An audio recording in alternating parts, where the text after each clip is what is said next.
Spotlight नाजरीन, फौज के साथ नवाज शरीफ की लड़ाई कब और कैसे शुरू हुई, इसके बारे में नवाज शरीफ ने आज खुद सारी कौम को बता दिया। फौज के साथ तनाव की वजह पहले एहतसाब अदालत में बताई और फिर नवाज शरीफ ने सबके सामने पढ़कर सुनाई।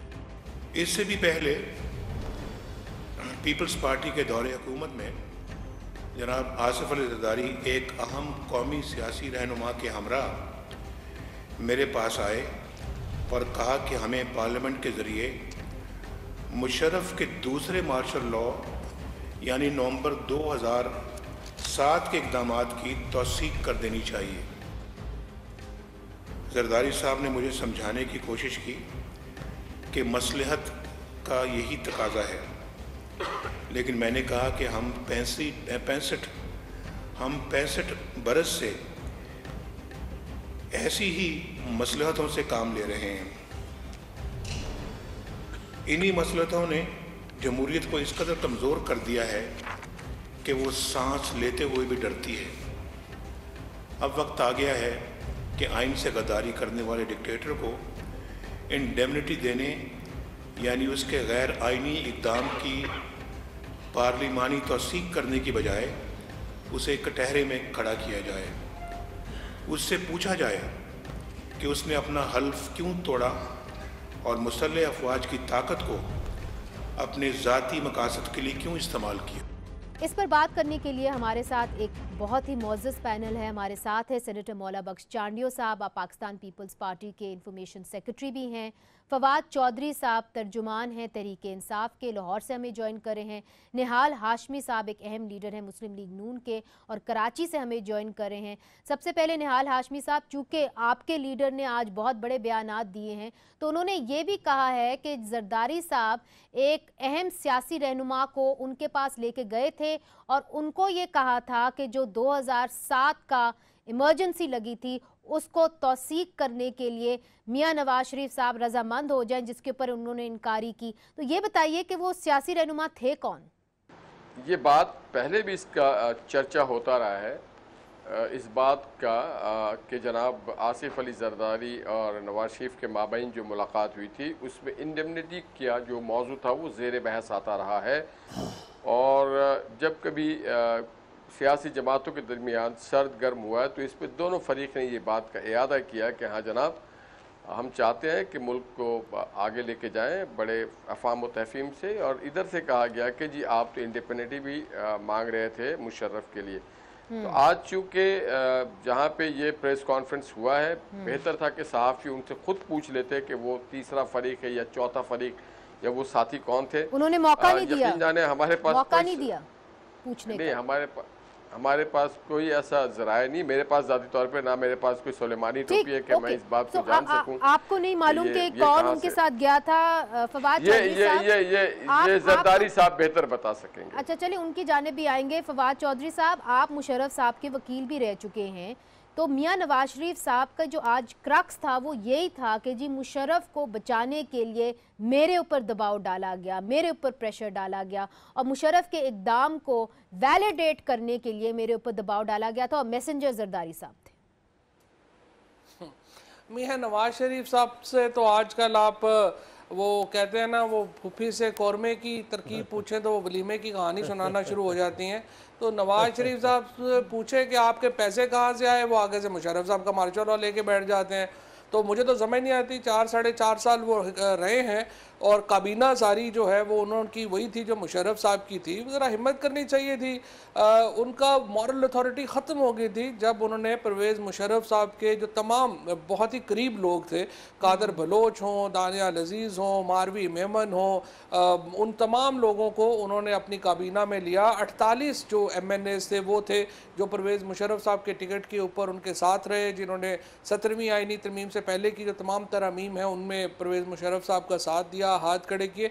नवाज शरीफ की मॉरल अथॉरिटी उस दिन ख़त्म हो गई थी परवेज़ मुशर्रफ का बारे में किसी किस्म की कोई बात करने की। और मेरा नहीं ख्याल है ये बात रेलिवेंट भी है कि मुशर्रफ थे या नहीं थे। मौजूदा आर्मी डिस्पेंसेशन आर्मी मौजूदा आर्मी डिस्पेंसेशन है, उस वक्त की आर्मी डिस्पेंसेशन उसी तरह थी, उसी तरह की थी कि जिस तरह की जनरल ज़ियाउल हक ने नवाज शरीफ को बनाया था और उस वक्त के बाद हमने आपकी प्रेस कॉन्फ्रेंस भी तफसीली प्रेस कॉन्फ्रेंस सुनी और माजी जो है अब वो माजी हो गया, अब हमने आगे भी चलना है मौला बख्श साहब, हमने हिस्ट्री के पल्लों को अंदर नहीं ना रहना, हमने आगे भी तो बढ़ना है। अब मुझे ये बताइए कि ये कह देना कि जी जरदारी साहब मुशर्रफ साहब की सिफारिश लेके गए थे, देखिए आपका रिएक्शन? मेरा कुछ नहीं।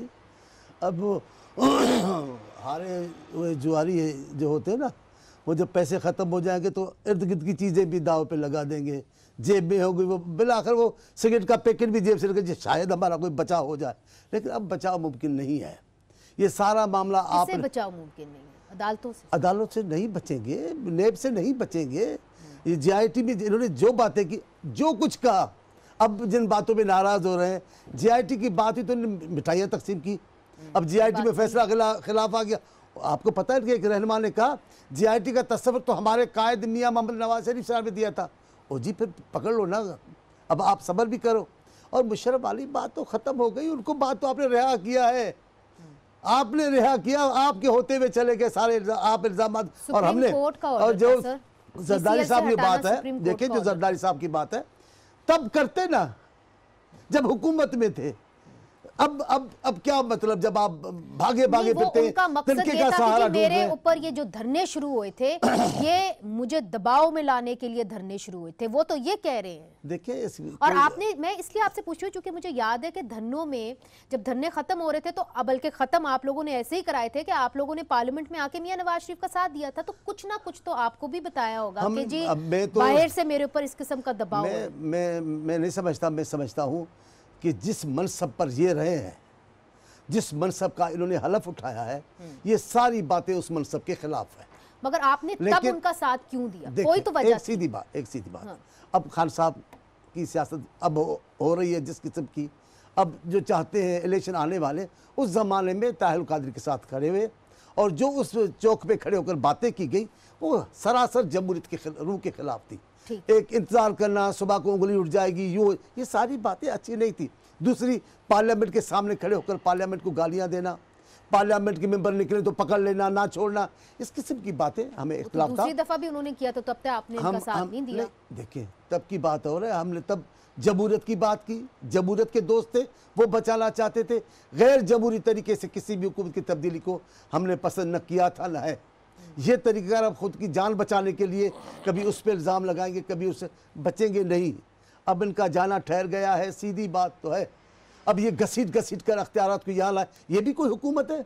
ये मेरे अख्तियार में नहीं, वो मेरे अख्तियार में नहीं। वज़ीर जब आपका बेटा है, पूरी काबीना आपकी है, फैसले आप कर रहे हैं। आपको याद होगा कि वज़ीर आज़म आपके जो थे यूसुफ रज़ा गिलानी, उन्होंने भी तो कहा था कि हम state with in a state को टॉलरेट नहीं करेंगे। ये तो आप सब भुगत चुके हैं मौला बख्श चांडियो साहब। मैं कबूल करता हूँ, लेकिन हमारा रवैया, हमारा तरीक़ेकार भी देखें। अच्छा, इनका भी चले इस पे आते हैं। निहाल हाशमी साहब, जिस तरह के मौला बख्श चांडियो साहब कह रहे हैं हमारा जो रवैया था वो कुछ और था, और ये बात सही है कि ये पार्लियामेंट को इन्होंने स्ट्रेंथन किया था। ये पार्लियामेंट के अंदर आते थे, इनके वज़ीर आज़म आते थे, इनके वज़ीर ख़ारजा एक मुकर्रर थे।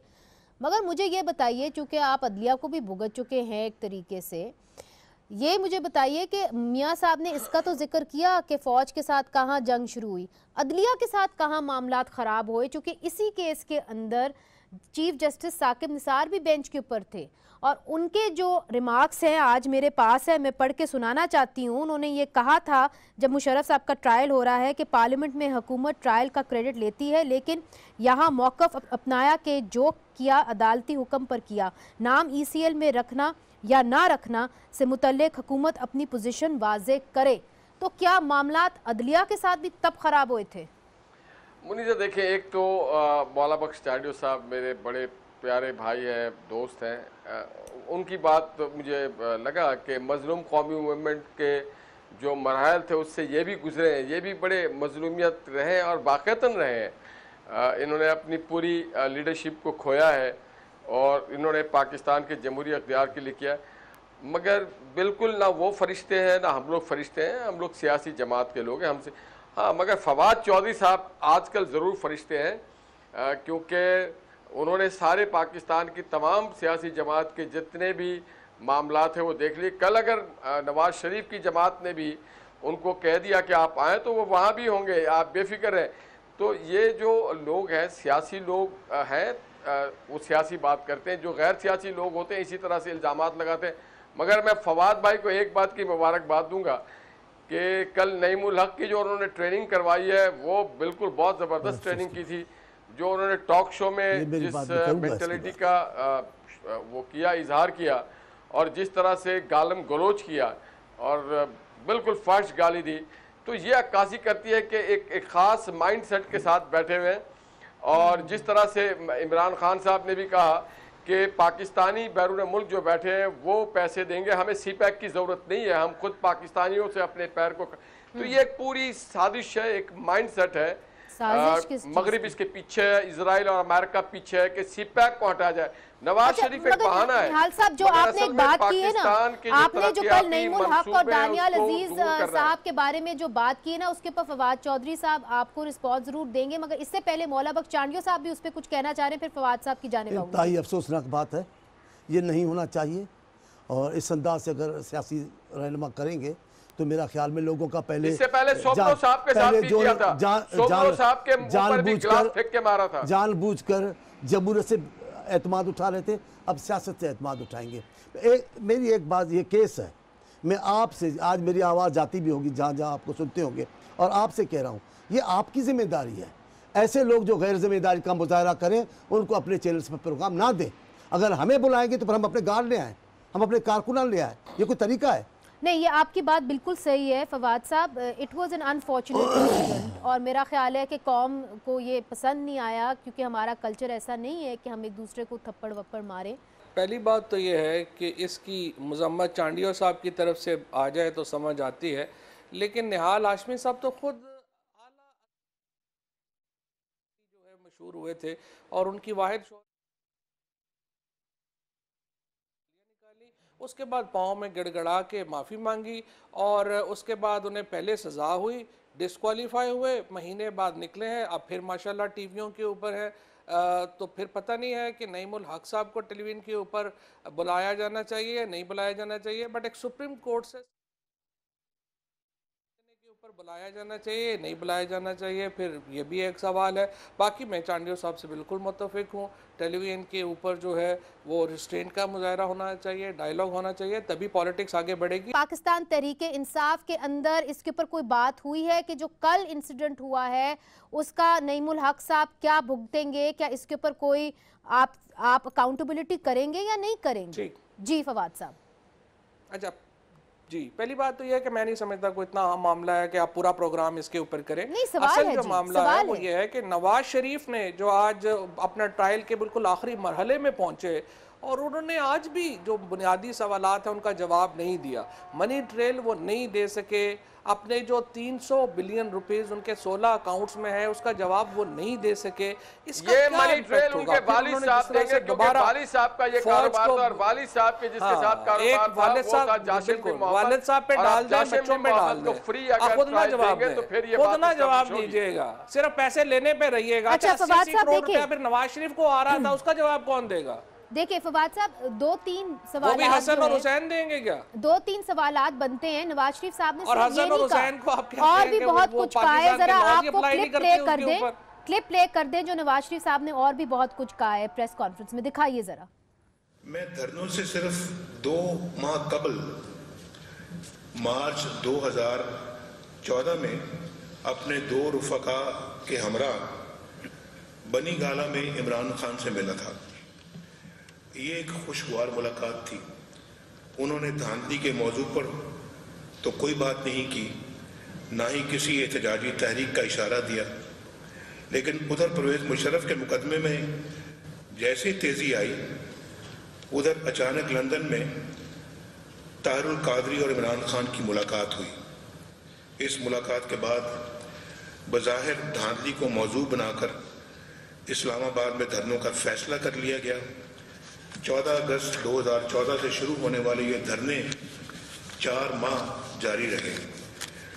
इन धरनों के दौरान जो जो कुछ हुआ वो सब इस कौम के सामने है। ताहिरुल कादरी और इमरान खान का मुश्तरका मुतालबा सिर्फ ये था कि वज़ीर-ए-आज़म मुस्ताफ़ी हो जाए।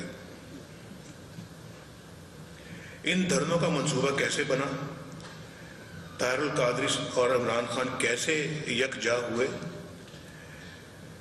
किसने उनके मुंह में वज़ीर-ए-आज़म के इस्तीफे का मुतालबा डाला और कौन 4 माह तक मुसलसल इनकी हौसला अफजाई करता रहा, ये बातें अब कोई ढका छुपा राज नहीं। इमरान खान खुद खुलेआम ये ऐलान करते रहे कि बस एम्पायर की उंगली उठने वाली है। कौन था वो एम्पायर? वो जो कोई भी था, उसकी मुकम्मल पुष्पनाही उन धरनों को हासिल थी। ऐसे दिन भी आए कि वज़ीर-ए-आज़म हाउस में दाखिल होने और बाहर जाने वाले रास्तों पर शर्त पसंदों ने कब्जा कर लिया। ऐलान किए गए कि वज़ीर-ए-आज़म के गले में रस्सी डालकर घसीटते हुए बाहर लाएंगे, लेकिन मैं अल्लाह की ताईद व हमायत पर भरोसा करते हुए डटा रहा। धरनों के जरिए मुझ पर लश्कर कशी करके मुझे यह पैगाम देना मकसूद था कि मुशर्रफ पर गद्दारी का मुकदमा कायम करने के नतायज अच्छे न होंगे। उन्हीं दिनों एक इंटेलिजेंस एजेंसी के सरबराह का पैगाम मुझ तक पहुंचाया गया कि मैं मुस्ताफ़ी हो जाऊं, और अगर ये मुमकिन नहीं तो तवील रुखसत पर चला जाऊं। इस पैगाम से बेहद दुख पहुंचा। निहाल हाशमी साहब, किसने पैगाम मियां नवाज शरीफ साहब को पहुंचाया कि आप मुस्ताफ़ी हो जाएं या तवील अरसे के लिए मुल्क से बाहर चले जाएं? देखिए, ये तो मेरे ख्याल से मियां नवाज शरीफ साहब बता सकते हैं, या आप जो सहाफ़ी हैं, बड़े बाखबर होते हैं, ये कैसे बताएंगे करते हैं, और अगर आप भी नहीं कर सके तो वक्त इसको ज़रूर अश्कार करेगा। कभी सच और सच छुपा नहीं रहता है। ये आज नहीं तो कल लोगों के इल्म में आ जाएगा। कोई ऐसा शख्स होगा जो किताब लिख देगा, आधा सच बताते हैं, आधा रख लेते हैं। इनडायरेक्टली आपको नहीं, देखिए, आपको निहाल हाशमी जो ऑथर है, जो ने बनाया, वो ज्यादा बेहतर जानते हैं। मैं तो वहां पे नहीं था, इसलिए मैं इस बात को नहीं कर सकता। हाँ, फवाद चौधरी जैसे बाखबर शख्सियत तो बता सकते हैं, मेरे जैसा आम सियासी कारकुन नहीं बता सकता। जी मौला बख्श साहब, आपको निहाल हाशमी साहब मेरे दोस्त हैं, कराची के हैं, आपको ये बाहर अच्छे नहीं लगते? क्या मतलब? अब फिर दोबारा मुस्लिम लीग भी आए, थोड़ा बैठे इज्जत के, ये आपको अच्छे नहीं लग रहे? ऐसे मुश्किल सवाल इनसे पूछेगी कि बताइए कौन था, ये बताएंगे अभी? ये अभी नहीं बताएंगे और न बताना चाहिए। जब मियाँ साहब नहीं बताते, 3 बार वजीर आज़म रह चुके हैं, जुर्रत नहीं करते हैं, पनामा से लेकर आज तक मुबहम बातें करते हैं, कहा जा रहा है, लिखा जा रहा है, कोई डिक्टेट करवा रहा। भाई कौन करवा रहा है? खुद को भुट्टो समझते हो और अपनी तकलीफ भी नहीं बता सकते। मैं कह रहा हूं मियाँ साहब, आप जुर्रत करें ना, इख्तिदार को घसीटे मत। अब चंद दिन घसीटे और घसीटेंगे, क्या वकार रह जाएगा? अगर आप मान लेते अपोजिशन की बात, अगर मान लेते आप पार्लियामेंट की बात, आज कितनी आपकी इज्जत होती। आपने भी तो घसीटा इसको। मगर मौला बख्श साहब, ये बताइए कि सियासतदान तो इकट्ठे होके चलते हैं और आपकी पार्टी की खासियत ये है कि आप लोग फिर भी इकट्ठे हो जाते हैं। आपको लगता है कि अब जरदारी साहब और मियां नवाज शरीफ साहब के दरमियान अब किसी किस्म की बातचीत नहीं मुमकिन? देखिए मेरी बहन, सीधी बात है, हमने कोई मुआहदा करके नहीं पार्लियामेंट को बचाया या मियाँ साहब को बचाया। हमने कहा कि जमहूरियत का तसल्सल रहे। हम जमहूरियत हमारे लिए बड़ा अहम मामला होता है। तो वो तो यही कह रहे हैं कि जमहूरियत को खतरा था। आप भी यही कह रहे हैं? मैं ये कहने लगा हूँ, जब जमहूरियत को हमने बचाया तो दूसरे दिन एक ही हफ्ता गुजरा, उनकी आंखें और हो चुकी थी, उनका लबो लहजा और हो चुका। जैसे हमने हुकूमत उन्होंने बचा ली है। आज वो जमहूरियत के लिए नहीं लड़ रहे, आज वो अपने लिए लड़ रहे हैं, अपने पैसों के लिए लड़ रहे हैं। अभी कहते हैं इनकलाबी तो आप हो गए हैं, आप कोई सूबों की खुद मुख्तियारी की लड़ रहे हैं, आप कोई अवाम की जिंदगी में तब्दीलियों की लड़ रहे हैं, आप किस बात, आपको आइन की आइन की तकद्दुस के लिए लड़ रहे हैं, आपको अदलिया के इंसाफ के लिए लड़ रहे हैं, आप अपनी जात के लिए लड़ रहे हैं। और करते क्या है? जात के लिए आप मुजीब रहमान बनना चाहेंगे? मैं मुजीब रहमान बन जाऊंगा? जनाब, आप मुजीब रहमान बन जाएंगे तो ये धमकी किसको है? पब्लिक को तो नहीं है, ये तो पाकिस्तान की सालमियत को आप धमकी दे रहे हैं। बाकी बच्चा निहाल हाशमी, वो हमारा दोस्त है, वो हमारा भाई है, हम उन पे बात नहीं करेंगे, वो खुद मजलूम है। ईमानदारी की बात तो ये है। और कहते हैं सर झुका के नहीं हमने करे ऐसी बातें की। मियाँ साहब, आज आप वही बात कर रहे हो, तो आपने परवेज रशीद को किस बात की सजा दी? आपने मुशाहिदुल हक खान को किस बात की सजा दी? ये हमारा बैठे मिस्किन कराची के हाशमी साहब, इनको किस बात की सजा दी? जब आप अपनी जान पे आए हैं, अपने आप को बचाना चाहते हैं, तो आप सब वो बातें कर गए। आपने सारे उनके मुतालबात माने हैं जनाब, माने, आपने कमजोर होकर क्या। वेलकम बैक नाजरीन। इस वक्त हमारे साथ है फवाद चौधरी साहब, निहाल हाशमी साहब और मौला बख्श चांडियो साहब। फवाद चौधरी साहब, आपकी जानिब आऊँगी। देखिए, जिस तरह के वो कह रहे हैं, शायद ये बात सही भी हो कि मियां नवाज शरीफ साहब अब अपनी ज़ात के लिए लड़ रहे हैं, मगर सवाल ये है कि आप लोगों ने जब धरने किए और ताहिरुल कादरी साहब के साथ किए, 2014 में किए, उसके बाद किए, आज ताहिरुल कादरी साहब नज़र नहीं आते, और वो तो बड़े एक तरीके से जोशो खरोश से आते थे, करप्शन के खिलाफ आते थे, धांधली के खिलाफ आते थे, आज तो नजर ही नहीं आ रहे। इसकी क्या वजह है? कफन पहनते थे। देखिए, पहली बात तो ये है कि आपने पूरी प्रेस कॉन्फ्रेंस ही नवाज शरीफ साहब की दिखा दी दोबारा, और काफ़ी आपने वक्त ज़ाया किया अपने प्रोग्राम का भी, क्योंकि जिन्होंने प्रेस कॉन्फ्रेंस देखनी है वो देख चुके हैं। दूसरी बात यह है कि जो ताहिरुल कादरी साहब का और झरने का इससे पहले के वाक़यात आप आसानी से इग्नोर कर देते हैं। पहली बात तो यह है कि पॉलिटिकल मूवमेंट नवाज शरीफ तरीके निजात चलाएं तो बिल्कुल सही है। मोहतरमा बेनज़ीर भुट्टो का लॉन्ग मार्च हुआ, कोई प्रॉब्लम नहीं है। अगर इलेक्शन की धांधली के खिलाफ इमरान खान निकले तो वो बहुत बड़ा जुल्म है जी, उसके नतीजे में पाकिस्तान की तरक्की रुक गई, सब कुछ हो गया। पार्लियामेंट के ऊपर ख्वाजा आसफ चढ़ जाएं, कोई प्रॉब्लम नहीं है, गालियां दें, कुछ मन नहीं है, सुप्रीम गालियां दें, कोई प्रॉब्लम नहीं है। लेकिन वहां पर जनाब वज़ीर आज़म को कह दिया, बड़ा जुल्म हो गया। ये शुरू हुआ जब नवाज शरीफ की ने हलफ ले रहे थे, उस वक्त तो इमरान खान ने नवाज शरीफ को मुबारकबाद दी थी और कहा था कि आप 4 हल्के से खोल दें, और नवाज शरीफ ने वादा किया था कि हम 4 हल्के खोलेंगे। उसके बाद आकर के उसके बाद नवाज शरीफ ने वो उनसे मुकर गए और एक पॉलिटिकल मूवमेंट शुरू हुई, और उसके बाद 16 लोगों को दिन दिहाड़े इस लाहौर में कत्ल किया गया।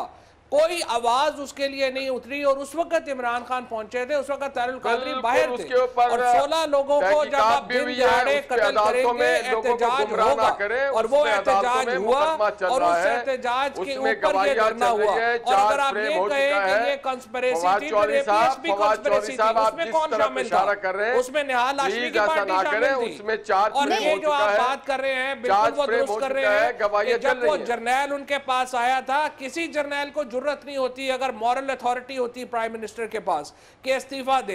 ये जब प्राइम मिनिस्टर चोरों को चोर होता है, उसके साथी चोर होते हैं, फिर उनके पास अथॉरिटी नहीं होती कि वो फौज को आगे से इनकार कर सके। और अब भी नवाज शरीफ और इनकी पार्टी जो है, इनमें इखलाकी जरूरत नहीं है, ये कैसे खड़े हो सकते हैं? नहीं, ये बात आपकी बिल्कुल सही है, सियासतदानों को तो मॉरल अथॉरिटी होनी चाहिए, पार्टियां बदलनी चाहिए। जैसे 87 लाख रुपया जावेद हाशमी ने आईएसआई से लिया। फवाद साहब, आप जरूर अपना प्रोग्राम करते हैं, मगर मैं भी अपना प्रोग्राम करती हूँ और आपसे पहले से करती हूँ, तो please don't tell me how to conduct my programme, माजरत के साथ।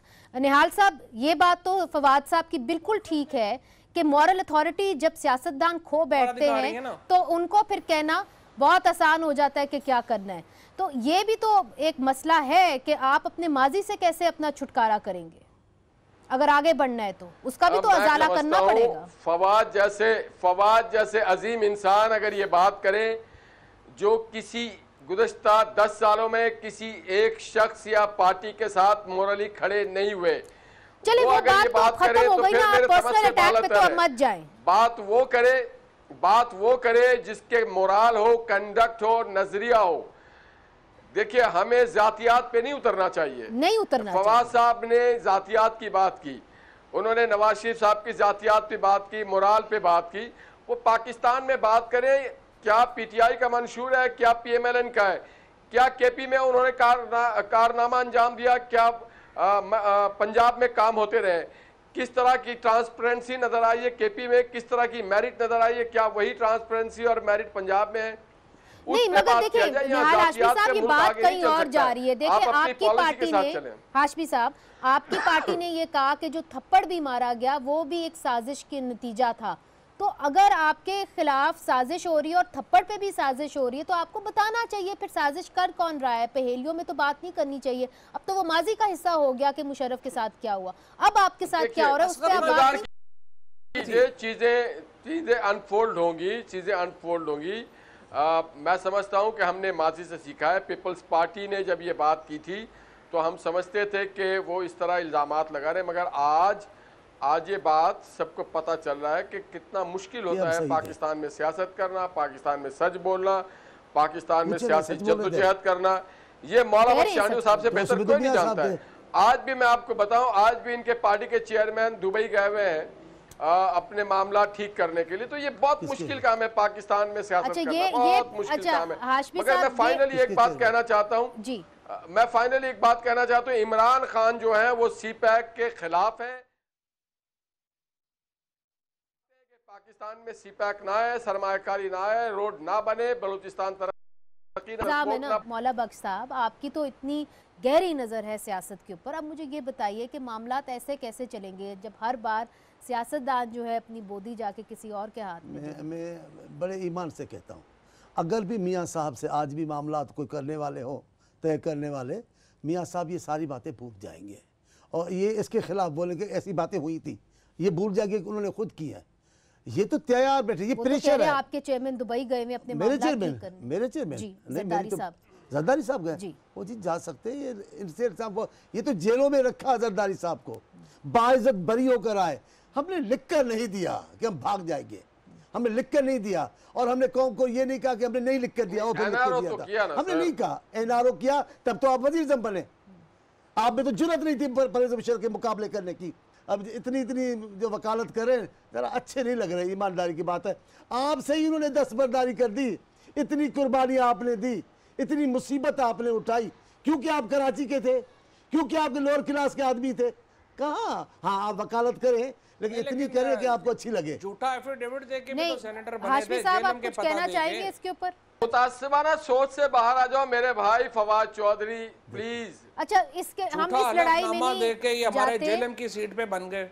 देखिए मियां नवाज शरीफ साहब ने आज ये भी कहा कि जो दफाई पॉलिसी और खारजा पॉलिसी है उसकी वजह से भी मेरे ऊपर दबाव था। क्या समझते हैं, छोड़ दे, सियासतदान है ना आप समझते हैं कि मामला इसी मुशर्रफ के मसले पे ही खराब होने शुरू हुए या पहले से खराब हुए थे? क्योंकि खराब तो हुए हैं, ये तो हम मानते हैं, ये ठीक है। हाँ। लेकिन ये पहल क्यों एक इदारा करे? जर्मनी में स्कैंडल आया था, आपने जब अख्तियारात दिए, जब आप दस्तबरदारी करेंगे अपने हक हकमियत से तो सारे मसाइल होंगे। और जैसे हमारे ने कहा, फवाद ने कहा, जब आप अपनी अथॉरिटी खो चुकेंगे, जब आप अपना वकार खो चुकेंगे, फिर तो सब चल दौड़ेंगे आपने।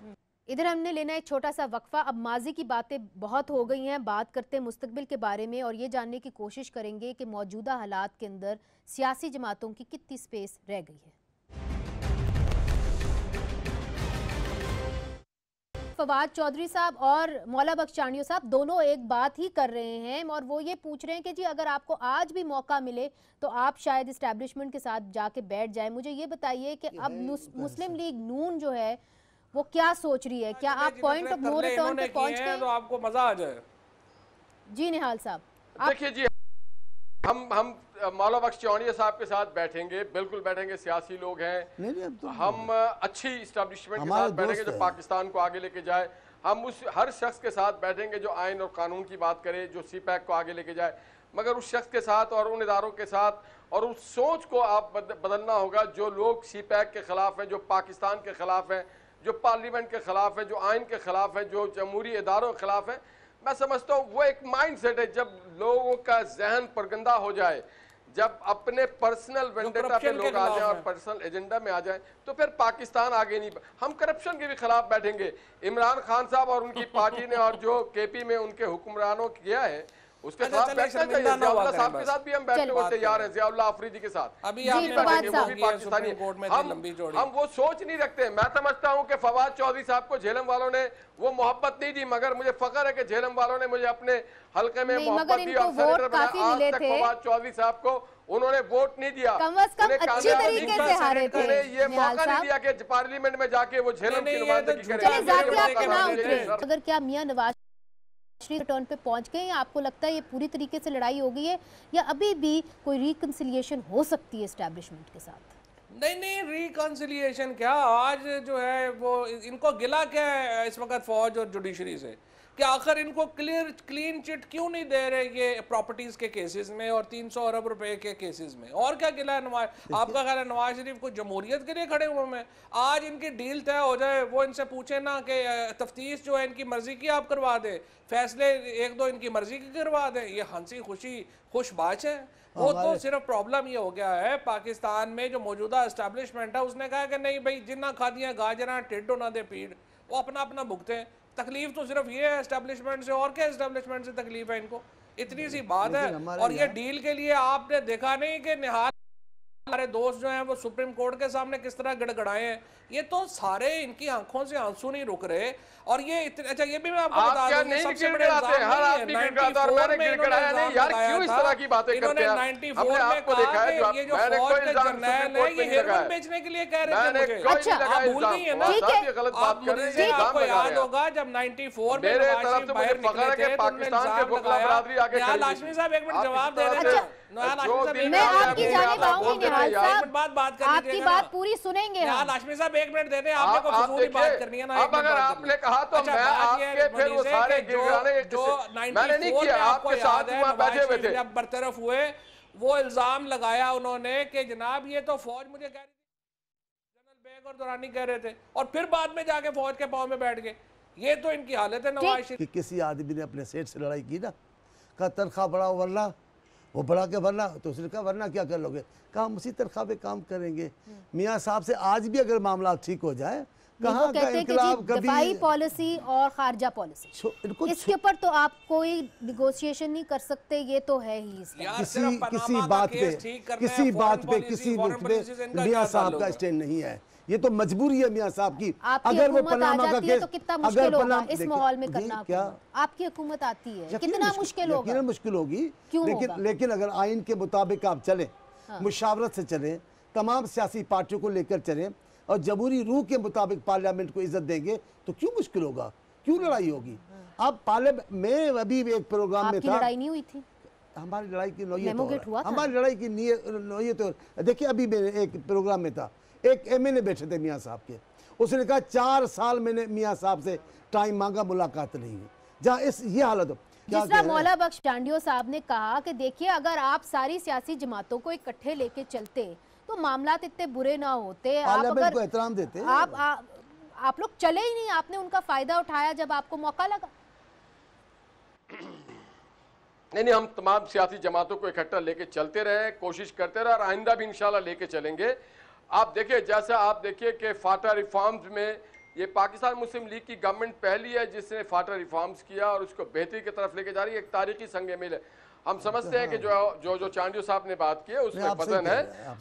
हम ये नहीं कहते हम फरिश्ते, हमसे गलती नहीं हुई है। अगर हमसे गलती हुई है, हम माजी से हमने सीखा है, हमने माजी में भी लोगों को साथ लेके चले और इंशाल्लाह आइंदा भी लेके चलेंगे। आखिरी सवाल फवाद साहब कि अगर हुकूमत आपकी बनती है तो आप लोग तो ऑलरेडी कह गए हैं कि जी आप अकेले ही हुकूमत बनाएंगे, मगर लेट्स से कि हंग पार्लियामेंट आती है तो फिर तो आपको या पीपल्स पार्टी के साथ जाना पड़ेगा या पीएमएलएन के साथ।